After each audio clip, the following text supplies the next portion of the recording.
Taking Action for a Better Tomorrow, written and read by Jeremy Paul Bogus. Chapter 1. Changes Occurring in the Fractionalized World of Today. Threshold. I feel that something is happening worldwide. I believe that we now stand at the threshold of current society and maybe even the future of our species. Is this a new dawn or the end? Some changes are occurring that are beyond the ability and daring of our modern world to even report. No matter where your politics, beliefs, or tendencies lean, we must admit that there are strange movements and occurrences happening now.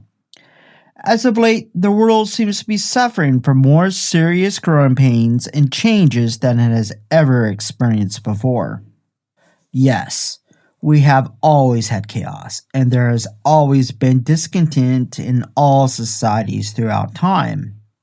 However, it seems that in the world today, the numbers of the discontented are growing faster than in previously recorded rates.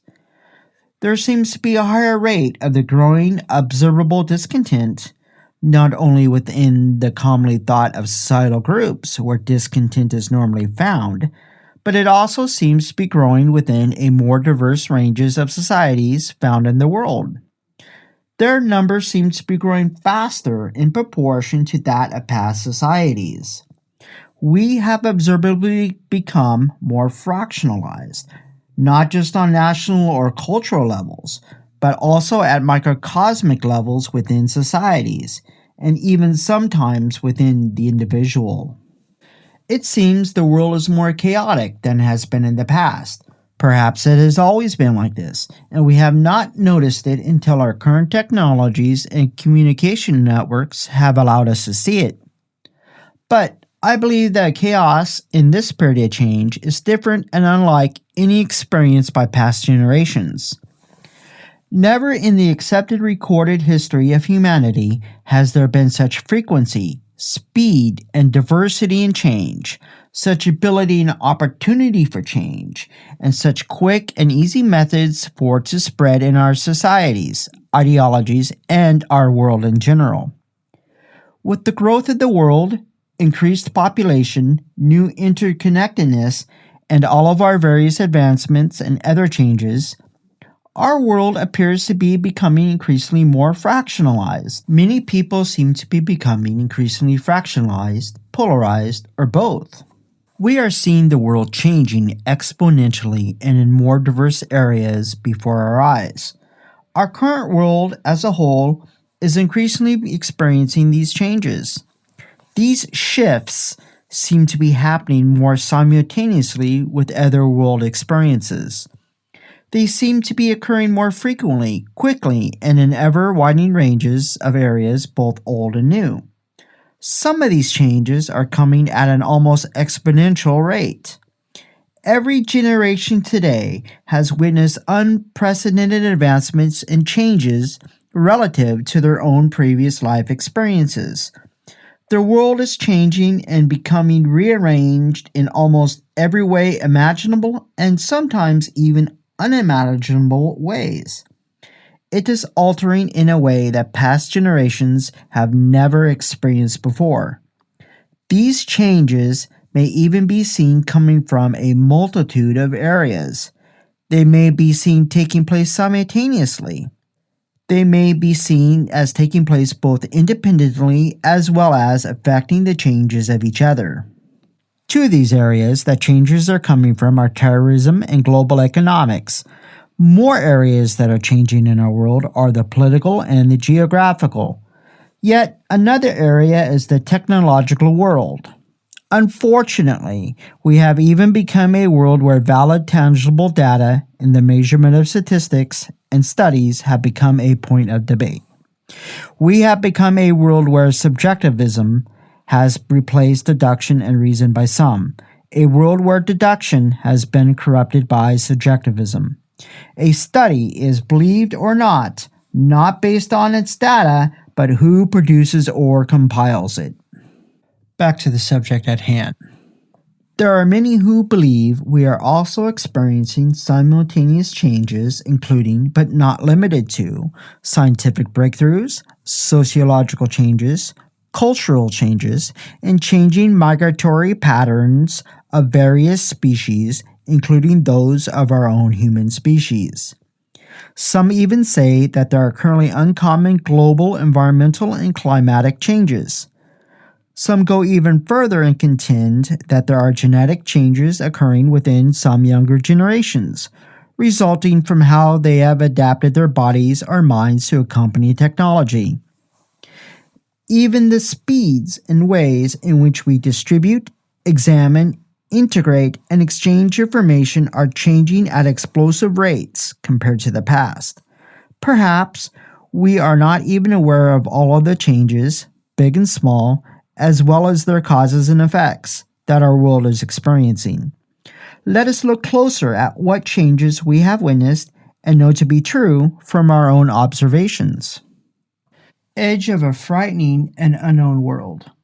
Ironically, I wonder how many people are having fun, acting as if nothing is wrong and pretending for their own self-assurance. Unfortunately, most people are willing to ignore a situation until it directly affects them, at which point panic and overreaction are common responses. I fear that we have accepted our facades of normality as truth. It is our false facades of normalcy that led us into our current predicaments in the first place. Ignoring a situation never makes it better or go away, and generally makes it worse. Sorry folks, the joke and the free ride is over. It is time for people to stand up and say, stop playing with the future of our children. When I look back, I wonder if we have truly learned anything from our past experiences. But more importantly, are we going to take different actions in the future than those that have led us into our various ongoing fiascos?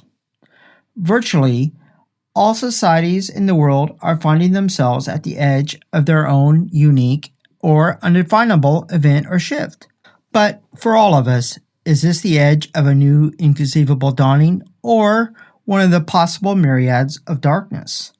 Unfortunately, as each society blames the other's ideologies for the problems of the world, it looks like darkness ahead. We have become a world of people in constant paranoia of other establishments, groups, political organizations, and governments, to name only a few. However, some people are becoming more aware and accepting of others and their differences at the same time. They are also realizing the actions we take today ultimately affect the outcome of the changes we are currently experiencing.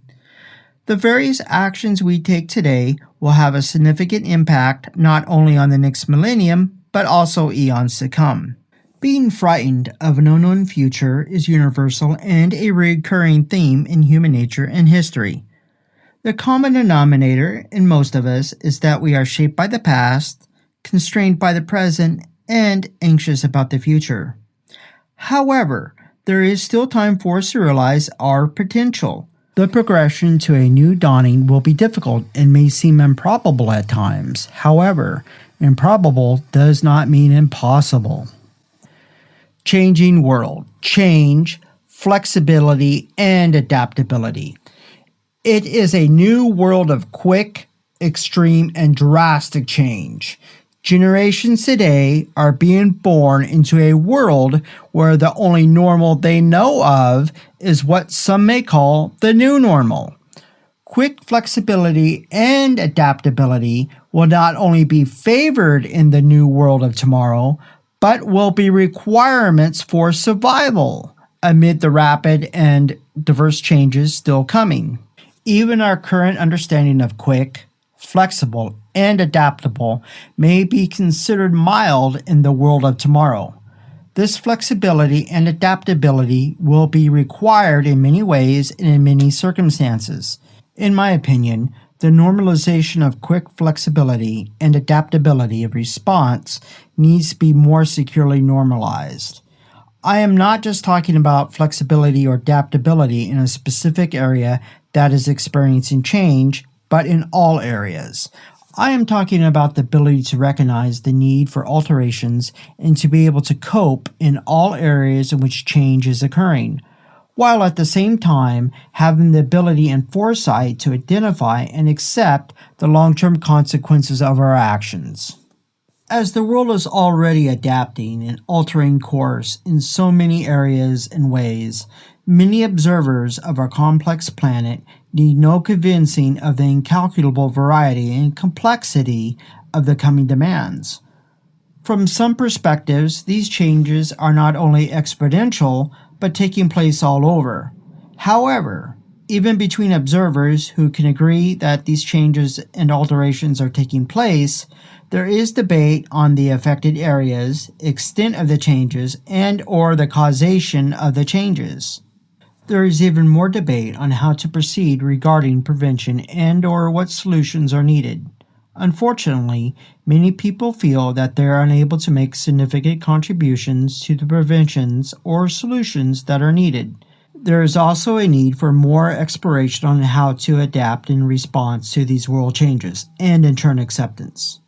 Many changes that have brought opportunities for advancement and progress in the past have also, on occasion, brought chances for disaster and regression. Thus, a great concern of mine are the epic man-made cataclysms and societal regressions that we have been doomed to repeat. I am concerned that we may make one or more wrong decisions that may take us generations or longer to recover from. Or, even worse, one that we may never be able to recover from. History repeated. In the past, it has taken much tribulation, time, and suffering to recover from devastating changes. Those recoveries never compared to what was or what could have been, and especially not to where we could be now. How many times have we lost knowledge and been forced to repeat history because of that? How many times has history already been repeated that we are not aware of, and more importantly, to what extent? To help understand what I mean, even what can seemingly be a minor instance can be devastating. In Journeys in Space and Time, the 8th episode in the television series Cosmos: A Personal Voyage, noted American astronomer and scientist Carl Sagan speculated and stated, "What if the scientific tradition of the ancient Ionian Greeks had prospered and flourished? I think we might have saved 10 or 20 centuries." And in episode 1 of that same series, Sagan said, concerning the burning down of the Great Library of Alexandria, accurate numbers are difficult to come by, but it seems that the library contained, at its peak, nearly 1 million scrolls. Only a small fraction of the work survived. For example, we know that there once existed here a book by the astronomer Aristarchus of Samos, who apparently argued that the Earth was one of the planets, that, like the other planets, it orbits the Sun, and that the stars are enormously far away. All absolutely correct. But we had to wait nearly 2,000 years for these facts to be rediscovered. But it's gone, utterly and forever. I suspect other knowledge within that library that was lost potentially took centuries or millennia to be rediscovered. I ask, have we had in our distant past even more devastating and severe setbacks or cataclysms? How long can we continue to create more of these setbacks until we potentially create one that could be our final one, where we may not have the chance to recover? Yet, some argue that the loss or practice of our modern ways may not be such a bad thing. There are those people who believe in preventing the potential fall of humankind by living in the facade of a simpler time. Some of those who have this belief in living in a way that is pre-technological or even pre-industrial. And if they so wish, they should be allowed to. And between those people, there is still the debate concerning at what point in the past their lifestyle should imitate. Of course, turning away from a modern age also means turning away from many of our modern benefits and conveniences. We must also remember that one aspect of a point in history usually comes attached to another. Knowledge, discoveries, and advancements will eventually lead to more of the same. So, often it is an all or nothing proposition. People who choose to live in these old-fashioned times have some very valid arguments. For example, that the belief that we have lost many of the positive aspects of life that were once present in the past. Yes, it is true that we have forgotten many of those positive benefits of the past, and perhaps we should reconsider some of those. However, living as if you were in the past does not prepare for the future, just as living as if you were in the world of tomorrow does not prepare you for the realities of the present. And living in the present, not preparing for the future, gets us nowhere but the present. Not to mention, foregoing the knowledge or advancements of the present, whether on purpose or by accident, is only a delay. The human nature is to seek and find. And as I have stated before, one advancement will lead to another. Future generations will eventually arrive at a point where they face similar dilemmas. They will eventually arrive at a similar point in time to that we wish to avoid. And who is to say that they will not make even worse decisions when they reach their dilemmas? Burying our heads in the sand does not make the problems go away. Changing world, beginning or end? Yes, our world has been changing since its conception. Since the beginning of time, civilizations that have reached their apexes have either adjusted, overcome, and or matured past their growing pains. When they have not adapted as needed, they have collapsed and fallen into the abyss. Some have fallen, supposedly, due to their inability to sustain themselves, or they have allowed themselves to become prey to others within and or without. Societies have also failed out of their inability to balance the elements of their own society or maintain the necessary structure within. They have also failed when they became overconfident, spread themselves too thin, or forgotten the sacrifices of past generations, which other citizens remember. And others, sadly, have failed when they became compliant through their own acceptance of what the future will bring. The weight of their own corruption has also made civilizations weak. This self-centeredness or corruption has made them unsteady even without the influence from the history of civilizations before them, from the self-indulgence of their own present one, or from the weight of how future civilizations should be. We now find ourselves at yet another one of these turning points. In the past, when civilizations have had tests or turning points, they only risked the survival or future of their own civilization. The difference now is that we have the capacity of extinguishing our species completely. So we ask ourselves, is this the beginning of the end? I say it is not the beginning of the end, but the end of the beginning. It is the dawn of a new age. Our world is truly at the crossroads. Humankind is on the edge of monumental change or possible extinction. We have come to another one of these points in human history. One of the myriad possibilities is worldwide civil war. In the age we live in now, once started, civil war has the likelihood of spreading like a wildfire relatively quickly. And war is not generally thought of as being conducive to the survival of the species. Remember that highly improbable still implies some probability, and that insignificant does not completely negate possibility. I do not think that I am a doomsayer, but let us say for a moment that the world does not change its path. Then we may have a doomsday that makes the earth uninhabitable or results in a world that will be gradually broken down into nothingness. Or perhaps progress into total chaos, which could result into a slow death for our future. There are countless possibilities that all have their own probabilities of occurrence. Unless we accept our responsibility, The world may fall into another dark age and be doomed to countless generations of rebuilding, waste, or never-ending darkness. The difference now is, unlike civilizations of the past, we are more connected to each other globally. We all have an effect on each other, like ripples in a small container of water. Incidences, more today than in the past, are more connected, have greater effects on one another, have a greater possibility of spiraling out of control, and have the possibility of resulting in more extremes. In these ways, it may be unlikely that the phoenix of civilization will rise again if something drastic happens. Recovery, or even survival, is not certain for our world or species.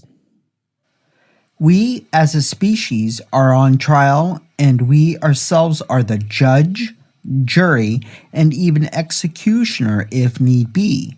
However, my hope is that we will at least show ourselves leniency and allow rehabilitation to build a new future, distinct from that which seems to be fated to us. It is necessary for me to have hope and faith in the human race. I remember and have hope in the saying, every cloud has a silver lining. Am I right? Am I wrong? Am I a pessimist, an optimist, or just plain naive? When I think about it, I really do not know what I am. I do not consider myself naive nor an optimist about the future. I just think, or more accurately hope, that society is too aware of what is going on to let us fall. Perhaps we are only misguided currently. I believe this time in history will be remembered as the predecessor to either the greatest sleep of a world renaissance or the worst dark age that we have experienced in our recorded, fabled, or even lost histories. I have a feeling that when generations in the future look back at this point in human history, our own time, we will be remembered as the ones who took our species to and from the brink. Or, alternatively, humanity will be rendered incapable of remembering our history at all. Why does it sometimes take a brush with extinction or annihilation for society or way of life to recognize the ills of its ways? Sometimes in life it may seem as if there is no beginning or ending. However, every second has its own beginning and ending. When people look for beginnings, they may see nothing but endings. Sometimes we must be reassured and reminded that there are beginnings, not just endings. We must not forget this is not the beginning of the end, but merely an end to a new beginning. In the past, we have had leaps forward, events that have changed the course of history, for good and bad, monumental discoveries and advancements. Certain times that have opened up the world to marvelous and uncharted courses. In all of those times, whether for the long-term betterment of the world or not, I remember my personal version of an old idiom. Where there is opportunity, there is hope. Actions in our shrinking world. Each person is ultimately the one responsible for himself or herself, and others do not have the right to dictate to another. But it is important that we become more mindful of the effects of our choices on others. In the choices we make in these times of various struggles, from calls for freedom to basic fears of survival, we must acknowledge that we are not alone in what now appears to be a smaller world. Degrees of separation are shrinking between individuals, groups, events, and ideas. As world relationships, connections, causes, and effects increase, degrees of separation in the world are also being reduced. With increased communication, ease of travel, and interdependence, the world is becoming figuratively smaller. And cultural understanding is becoming increasingly more important to our mutual survival. In this new world, No longer are we the only ones affected by the consequences of the actions we take. Logic dictates that increased interaction is more probable to occur in our new world. This only makes it more important that we are appropriate in caring neighbors and that we think about the consequences of our actions and interactions. We must be neighbors who are courteous, not to the extreme of being exploited, helpful, not to the extreme of denying someone their self-reliance, and mindful, not to the extreme of being too dictatorial. Cultural interaction. Increased interactions without gaining understanding can lead to increased divisions. Such gaps would not have to exist if we could only respect and appreciate ideas in the context of the era or area in which they were developed. Of course, this does not mean validation. It simply means examination.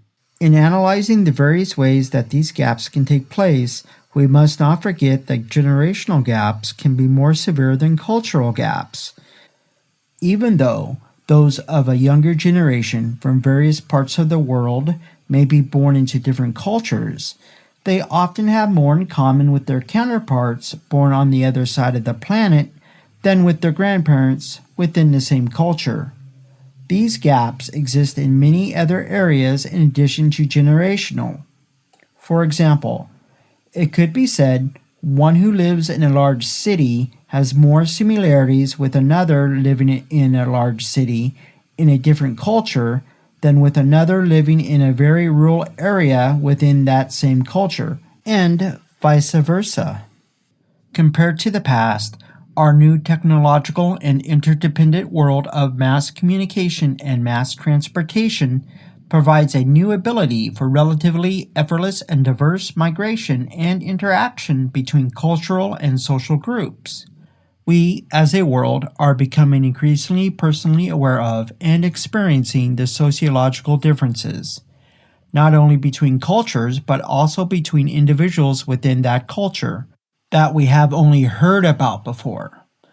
Unlike the past, when the average possible contact of a person with another diverse culture would be minor or theoretical, our new world provides this opportunity for diverse interactions to be more practical and even somewhat convenient for all. We are experiencing more exposure between elements of differing cultural groups, not only on a societal level, but also on a more individualized and personalized level. Individuals and even individual elements of cultures that would rarely have had contact with each other before are commonly experiencing new exposures and encounters, including more frequent first-hand exposures as the result.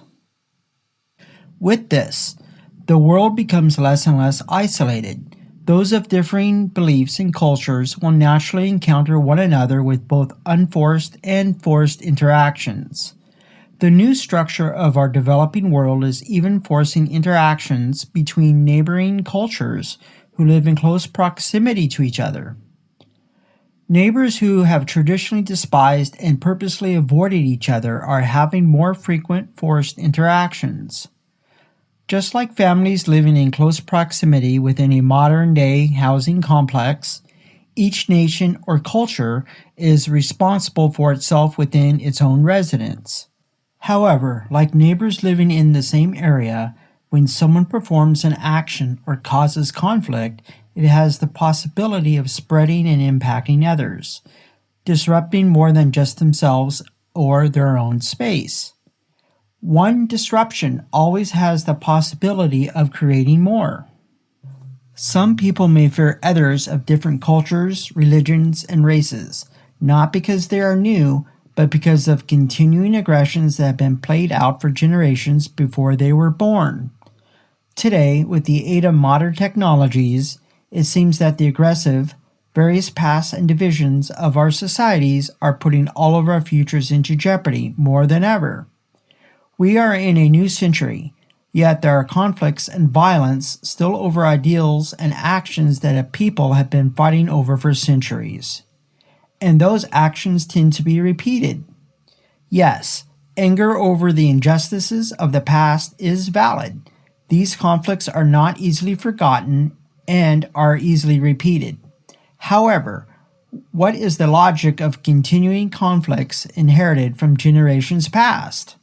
So we ask ourselves, what is the motivation of those who continue these conflicts or injustices? And based on that, why is there conflict or injustice? Is it a form of greed or control under the pretext of something else?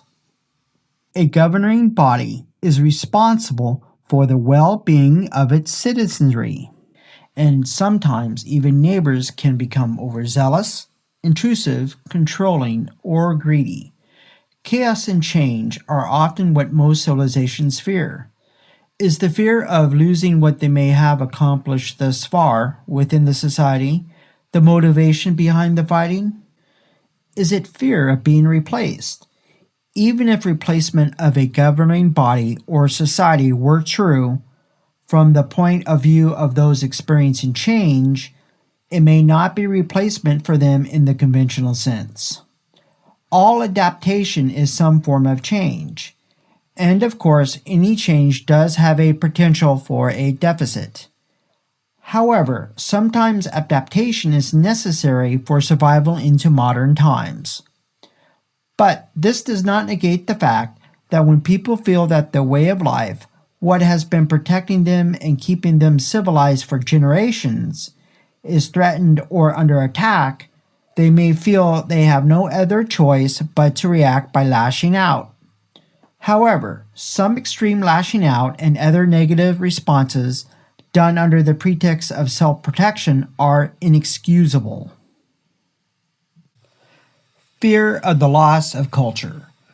World cultures around the globe are experiencing a heightened sense of concern for the loss of their cultures. Not only is this feeling found within cultures, but nations as well.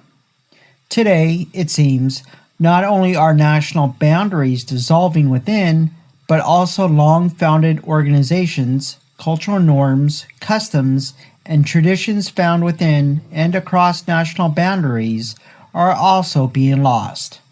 Beliefs that people have relied on for generations for a sense of stability are currently drastically changing, or even dissolving. In addition to desire for expansion and advancement, fear can drive a society. The fear of extinction, of loss of way of life, is often a primal motivating factor and can be a driver for societies of the world to adjust and preserve their vision of society. So, the fear that many may have when they believe that their way of life may be unprotected or threatened can be appreciated, but they cannot forget that differences can often bring unknown strengths to the whole. In the pursuit of preserving or protecting, we must remember that fear can be a disadvantage. In many cases, fear can blind or cloud the mind. Fear can cloud a judgment. This clouded judgment can impact actions, thus impacting the consequences of the long-term results. When we become resistant to change, we can fail to see the potential found within adaptation, as well as fail to see the beauty and possibilities that come with the survival of differences. This can cause us to become vulnerable when change does eventually occur, possibly resulting in failure. Failure because of our vulnerability to change. For society or cultures to survive, it must change to adapt or run the risk of the fate of most cultures, loss of time. However, fear may be warranted in the short term for the basis such as survival. Ironically, at the same time, this fear or anxiety can also bring moments of clarity, acceptance, focus on priorities, or help you possibly realize probable chains of events that are likely to take place. Even though one may be a little slower or weaker compared to others, sometimes this fear can increase the physical strength or endurance, mental abilities or fortitude, or awaken or strengthen spiritual awareness to create overall balance. Sometimes it brings perspective, strength, or new abilities. Sometimes fear can help us remember our priorities or give us direction. Sometimes we forget that adaptation within a culture can mean survival in the face of what otherwise might mean collapse or abandonment of the culture. Thus, to help long term survival, we must not fear change or adaptation. We must not fear the preservation of other cultures either. We must even aid them when aid is needed. Preservation of the culture of another today may mean the preservation of our own tomorrow. It is important to remember that in preserving others, we ultimately preserve ourselves. If we do not make an honest effort in the preservation of different and diverse cultures, whether our culture is the current one in favor or not, we can open ourselves up to a greater chance of extinction for all cultures, including our own. We live in a world of the World Wide Web, but we still maintain a narrow, myopic view of it. We often have the most interaction with our personal zones of influence, as well as the areas where we reside or interact. We seem to affect it the most, and it in return affects us strongly. It also often seems that the global, events, society, and everything else in the world outside our perceived area of influence, or the areas where we reside or interact, affects the local world more than in the reverse. But in reality, the global is just reacting to our local world and the numerous other various locals. The world is reacting to the different combinations of these locals.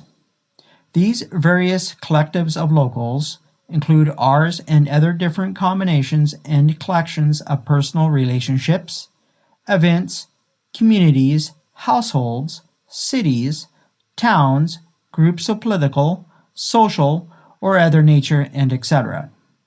Different combinations of these combine to create different collectives of locals. The global is simply reflecting the actions of these different combinations or collectives of locals back to the individual local. In this cycle, we take part in the protection of our local by taking part in the global. If we believe that our responsibility is to the local and their authority supersedes global, then we already have the belief of the local over global. Thus, we already know the importance of our responsibility to protect and preserve organizations, cultural norms, customs, traditions, and the sovereignties of the local. If we believe that we live in a world where we must be globally responsible primarily, then within our global responsibility is the obligation to protect and preserve the local. With this, we must remember that with our perceived improvements in this time and our world, we have not outgrown ourselves and our own human self-centeredness and irresponsibility. With our increased abilities, we have not outgrown allowing ourselves to impact the lives of others to their detriment. We have not fully realized and accepted the responsibilities of what we can create because of our direct or indirect actions. Unfortunately, we have not outgrown our propensity for denying our responsibilities to all. We can no longer downplay our personal responsibilities and abilities to preserve and better the global in the form of taking and doing the same and more for our local and the local realities of others, without downplaying our role in the global. Our attention to the local does affect the global, even more so than we may realize. Increased efforts for both do have an effect on both. We must do what we can for both, however, wherever, and whenever we can. Both equally demand our attention, and they do affect one another. So, doing something in one does affect both. The extent to which they cumulatively affect one another is not what we should diminish. The fact is that they do. Loss of traditions. Sometimes, to our disadvantage, traditions can be left behind or forgotten. In some cases, we have left these traditions behind for the sake of practicality. And traditions that are positive and lost through time are not always found again. If they are refound, they do not always have the same significance. They can have a less desirable interpretation than that of the past. Or worse, they can be replaced with a completely less desirable tradition altogether. Before throwing out or foregoing our traditions or heritage that we deem outdated or impractical, we must make the honest attempt to adapt them into modern times for the sake of preservation. Within our modern times lies new ways to adapt and preserve those positive and productive traditions of the past. One example would be the family reunion or even day-to-day family connections, which today can be supplemented with family social media interactions such as on family websites, family chat rooms, or family email chains. This allows family connections to be maintained over great distances and despite time constraints. This outlet offers more connections that had been available before, while keeping a closeness that may have been lost due to various outside demands or constraints. It also allows individuals to make more frequent and diverse family connections that had been the norm in past generations. It is our duty to hold on to those traditions that strengthen the family, community, beliefs, values, or groups. We must hold on to those traditions and values that do not constrain the family, community, beliefs, groups, or the individual. We must hold on to those traditions that build mutual respect and also create, preserve, and or empower positive community and family. We must preserve those traditions that bring positive bonding, togetherness, and or advancement for the whole group. Yes, traditions do not always have the same meaning in different time periods, and the practices of traditions will inevitably change over time. However, it is the complete loss of place and the feeling of alienation that can draw people to extremist groups or beliefs. Traditions that develop bonding and respect for all are the ones that must be preserved. Upholding traditions. Events or gatherings that bring diverse cultures together for the sake of mutual enjoyment, appreciation of each other, commonalities, or relaxation must be preserved. Some examples, but not all, include diverse gatherings or team celebrations of excellence or personal dedication, events celebrating sacrifice or community achievements or projects, mutual appreciation, and times of friendly competition. Other examples of these gatherings can include a wide range of endeavors to be admired or encouraged. Similar to the family dinner that gathers people together for a period of time, we must bring differing cultures together across cultural lines. Promoting social cohesion and bonding between cultures and subcultures. Even the division of gender groups can be at a disadvantage because of the denial of insight and perspective that the other may have. Respectful social bonding is essential and has always been essential to the survival of our species. The opportunity for opportunists, the lure of the radical or extremist. When people feel that their personal identity, culture, or beliefs are under attack, shrinking, or being demeaned, they may turn to the more radical or extreme elements of their culture out of fear. They themselves may not necessarily believe in the more radical message. However, in the immediacy of fear, the moderate might grasp for the extremist because of something they believe that the extremist possesses. They may grab for the handful in the hope that the few may remain. Just as one may take a large handful of something as they reach into a covered bowl, hoping to retain a few or the select items that they want, they may not even desire or agree with all of the aims or views of the extremist. They could also believe that the extremist may be the better of the two evils, or that the extremist may be the only one able to bring back or preserve what they feel is suffering loss. It is fear of loss that can allow some to be enchanted by and support, or at the very least, be tolerant of the extremist. It may be a fear in the moderate that the extremist may be the only one with the ability or willingness to preserve, protect, or restore what they consider is in the best interest of their culture. Without this fear or concern, the more extreme or aggressive elements would have significantly weaker strongholds on the moderate and in general. Remember, the extremists are opportunists, and their bases are never more powerful than when the culture they reside in experiences actual or perceived attack.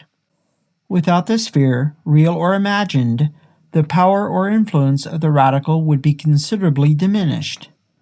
To combat the radicals, we can erode their supportive bases by helping preserve the culture wherein they draw their support. We can take away the allure of the radical or extreme variant by making an effort to erode the argument that the culture is under attack or suffering loss. Opportunity for the opportunist, filling the void. The disenfranchised can be a valuable base of recruitment for the radical or extremist. They can be recruited from inside as well as outside any society. The opportunist can offer that which the culture cannot or will not provide. To prevent this, it is best to supply the disenfranchised with a reason not to grasp for the radical or extreme message or messenger.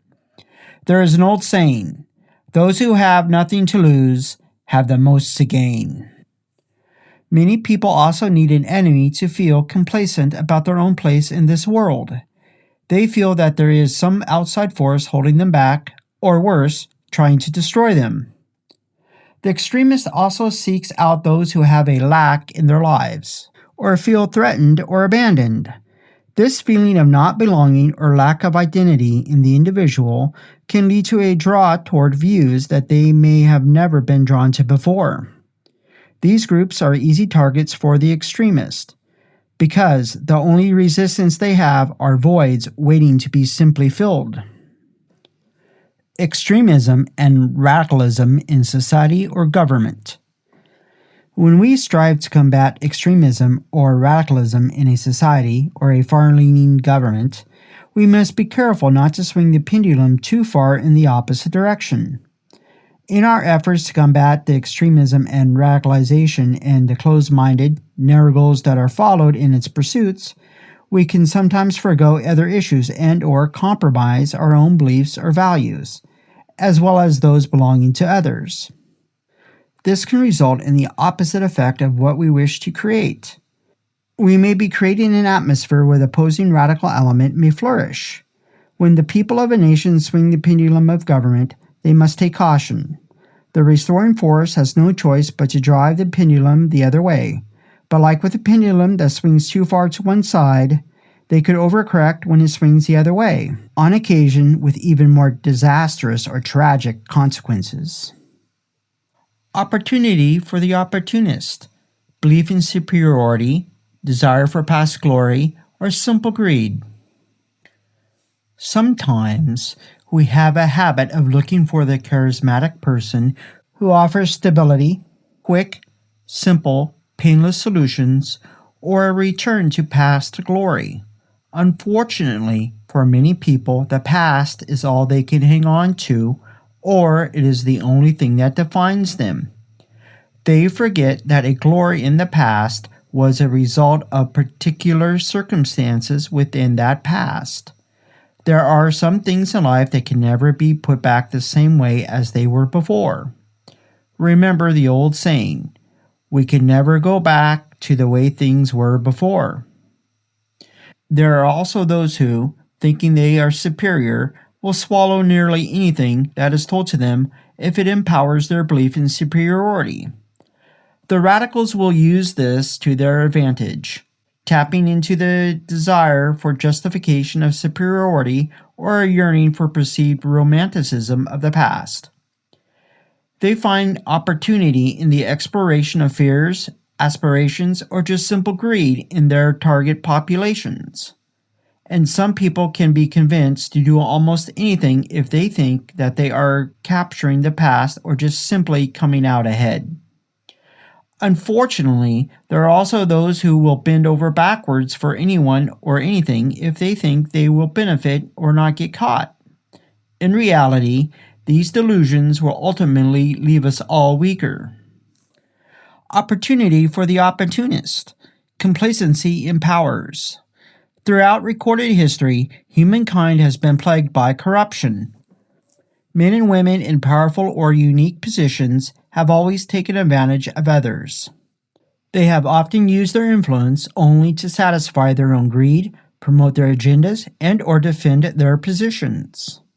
Many have been able to do this through the oppression of others. The time and opportunity have now risen on the planet to change that. It is time for us to govern ourselves and finally allow all of us to grow and mature. Now is the time for the peoples of this globe to cease being told how and what to think by a select few. We must follow the path that is the most logical and beneficial for all. Yes, our own needs are important to meet, and advancements need to be integrated, but not at the unnecessary expense of others. We must do what is in the best interest of all. All of humanity may never all follow this path. However, humans can be very resourceful when threatened by extinction. Yes, no matter what we do, there may be someone out there willing and able to exploit those who follow the paths that are mutually beneficial for all.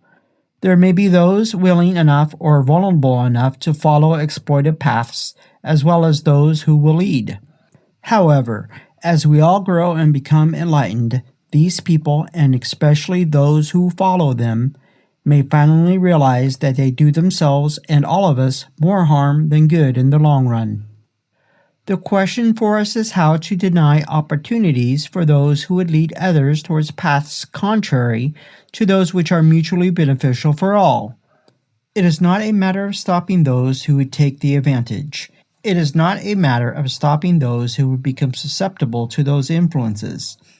It is a matter of supplying those who become susceptible with what they need to resist. It is a matter of eliminating what the opportunists need to flourish or even be created. It is a matter of preventing an environment that is conducive for those opportunists. We all can too easily add contributions to the collective creation of the environment suitable for the opportunists. We can contribute merely by being compliant. These moments of complacency, whether we recognize them or not, may even seem to be insignificant or unrelated to us. These moments do add up to supply those openings for the opportunists to exploit. Within all of us lies that which the opportunists can use. It is we who supply their opportunities and environments of complacency. It is we who must no longer allow environments of complacency to come into existence. There is an old saying, better the devil you know than the devil you don't. In this saying, the thing I always remembered is the devil.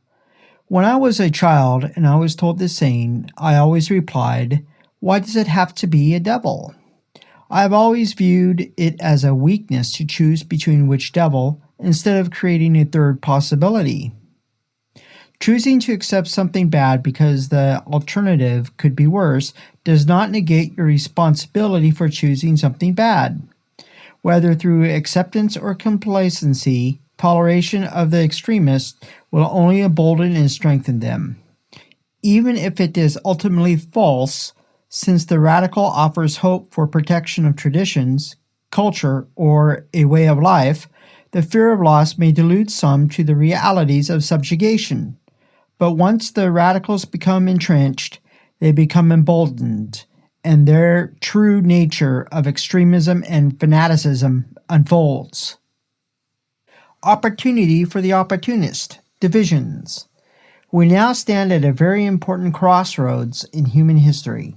With all of the uncertainty and the wide-ranging and extensive changes in the world, we have a human desire to seek out solutions or to find stability from those who can promise them.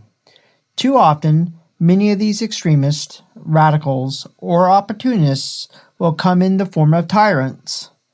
Many can be under the influence of these tyrants who promise them what they want to hear. However, they only deliver tyranny in the form of advancement for themselves and their cohorts.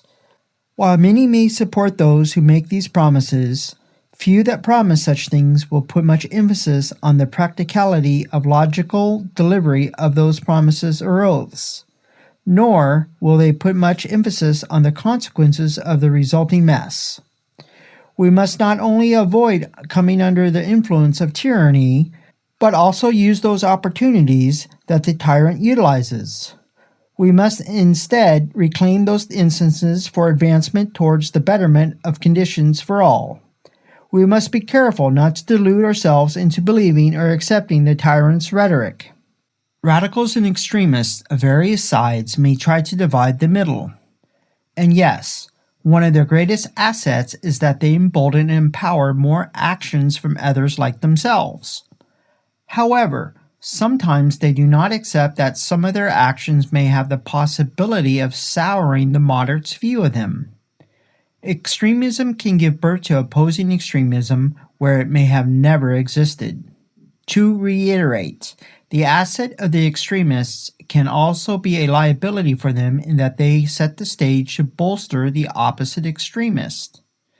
The extremist or radical does not realize that they are a slave to cycles. Do not be a slave. Often, extremists on opposing sides may use the same tactics and secretly hope their enemy will succeed in some of their lesser schemes, so they themselves may succeed and further their own greater ones. Often, this is the intention, as small victories occur on one side that present the perfect opportunity for the opposing side to further their own agendas. Their extremism may be different, but they have the same result, as someone once mentioned to me. They will misuse or exaggerate what is available to them for personal advancements. Divisions plus violence will equal the opportunity for the personal advancement for some. The danger is this can develop into a cycle. Chaos does have an order to it. Chaos does follow patterns and sometimes certain chain of events. In this respect, chaos and order can sometimes appear to be one and the same. There are often elements that can be found in both. In addition, our definitions of chaos and order can be vastly different depending on our perceived and desired outcomes. Some can perceive the world as chaos with pockets of order. In this debate, I find myself more of an existentialist, not to be confused with the term existentialist. In any case, these are times of rare chances for the opportunist. We all have the choice. Pull our world onto a path where we can be proud to bestow it onto future generations, or fall under the influence of the opportunist. We must not fall victim. Perceptions and assumptions. A perception or assumption of weakness can be a benefit for those who are perceived to be weak. How many battles or wars have been lost because of an incorrect assumption of an opponent? Appearances, how deceptive. A preconceived notion about someone else can be fatal for those with the incorrect assumption. Preconceptions or biases brought into the decision process can not only distort the current decision, but also the entire decision process when new or relevant information is introduced. Decisions are better made without unwarranted or biased influences. Assumptions can be a weakness and can leave us vulnerable. A perception within the mind cannot be undone easily. Once implanted, whether it is recognized or unsuspected, held consciously or subconsciously, dismissed or not, it will ultimately affect, even if only in a small way, all subsequent decisions. Throughout history, how many battles have been won or lost because of a preconceived notion? The same influences and information that we use to base our decisions on are influences that also limit perception. As we collect information, we can close off the pursuit of other resources or avenues of receiving said information in the effort to refine or improve the path or paths that we have chosen. Other information or the resources we collect from may be considered secondary, and their value possibly diminished in comparison to that which we have decided to focus on. In this way, at the point that the world affects us, we become susceptible to it. When we grow up cloistered or stuck inside, we can become vulnerable to the outside. When we grow up isolated in the inside, we can become vulnerable through our own misinterpretations of the outside. We can also become vulnerable in being viewed by others, as others may view us with the wrong perception or assumption of us, as well as vice versa. When we are isolated, others may not be able to fully appreciate us, and again, vice versa. They may also more easily develop misconceptions of us, and vice versa. We must be careful. We must ensure that they fully understand us in relation to their experiences. In addition, we must ensure that they understand our reasoning and our experiences. We must also be careful not to fulfill their misconceived expectations of us. When we buy into the perceptions that others would put upon us, do we only see the way others want us to see? Unconsciously, do we also sometimes sell ourselves into these perceptions that others may have? If so, do we do it for a form of entertainment, our benefit, our convenience, or are we forced into it? Not only must others have first-hand experience of us, but we must have first-hand experience of them in return. Those whom someone has never met before can be prejudged based on past experiences and biased information. Because of this, there can be incorrect information resulting in an incorrect judgment. This incorrect judgment can be based on the results of the mere association of that which they may or may not be completely joined, allied, or even preconditioned to. Too often, we forget that the actions, beliefs, or rhetoric of one is not necessarily a representation of another or the whole group, nor does it accurately represent those who may be merely sympathetic or motivated by other external reasons. It is important to remember this also applies to the associations between groups. While this is common knowledge, it can often be difficult to reconcile logic with our emotions. However, we must be careful not to get swept up in an emotionally charged moment. We must remember that the actions of one do not necessarily equal the whole, nor will those who are only sympathetic or motivated by external reasons react the same.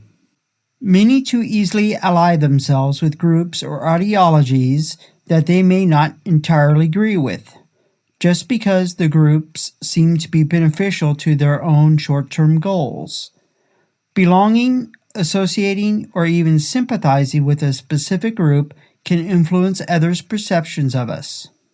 Right or wrong, this may ultimately impact their perceptions of our own separate ideals. Our affiliations have the potential to trigger incorrect preconceived images and notions in their minds of what we may or may not be about. After people have those assumptions in their minds, anything we may say from then on may be clouded by those assumptions. This clearly has the potential to create more problems for the future than solutions for the present. Communication for survival in our new world. With the speed, interconnectivity, interdependency, and many other facets of our modern world of cause and effect, the need for improved communication and cultural understanding is becoming increasingly important to our mutual survival. Often in our world, people listen more closely to those who say what they want to hear, who speak in the simplest terms, or the most colorful terms that accord with their sympathies. Despite negative results or without the forethought to think ahead, some can often discredit or disavow those whom they do not agree with and promote or embellish those whom they do.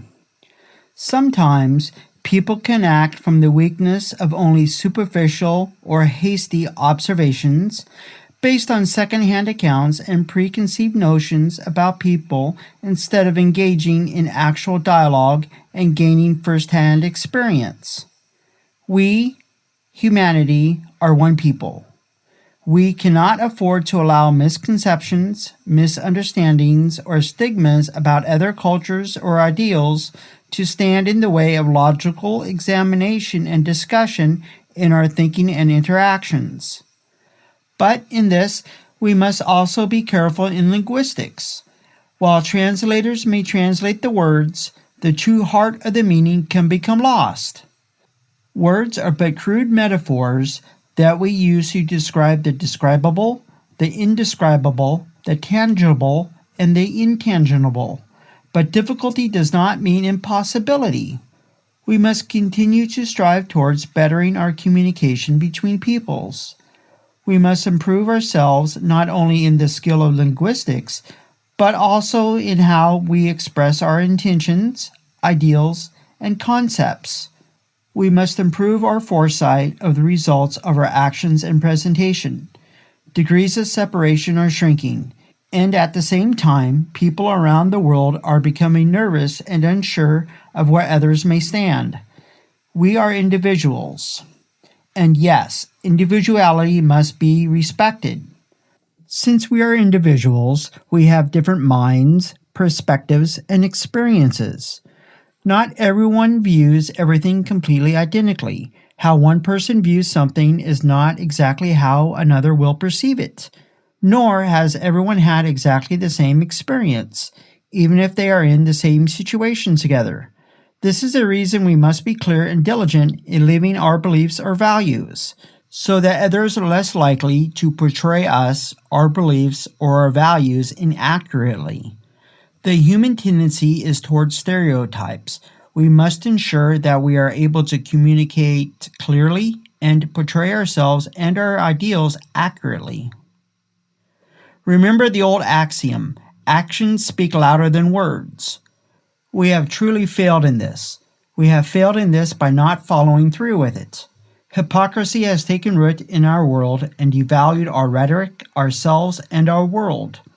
In following those who we believe to portray our ideals, we must remember that those who speak very well may not fully understand or believe what they pronounce. Or if they do, they may speak double talk. We cannot afford to follow those who speak to us in the most elaborate terms and be fooled because of their tone or their perceived expertise. And also, those who speak in the most simplistic or expertise terms, we cannot afford to be misled because they state our own sympathies. We must have the fortitude to not be swayed by those who speak to our sympathies when they possess questionable character or agendas. We must have the strength to reject them, even if it may appear that we are rejecting our own ideals or interests. We must follow those whose character and actions we consider to be purer than our own, and not the words or rhetoric of those who would fulfill our superficial needs or speak to our desires or fears. We must continually question and re-examine those whom we do follow.